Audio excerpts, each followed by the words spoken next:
আমরা রেডি হয়ে আমরা দুজনে বেরোচ্ছি রথটা ঘুরতে। সেখানে অন্ধকার লাগছে, তা দুজন রেডি। এখন আমরা যাবো হচ্ছে ঘুরতে দুজনে।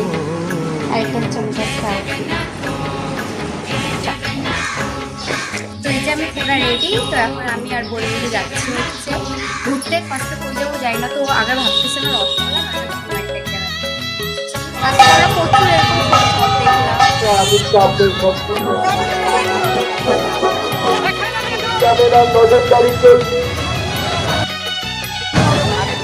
কোনো ধরনের অসুবিধা হয়ে যায়।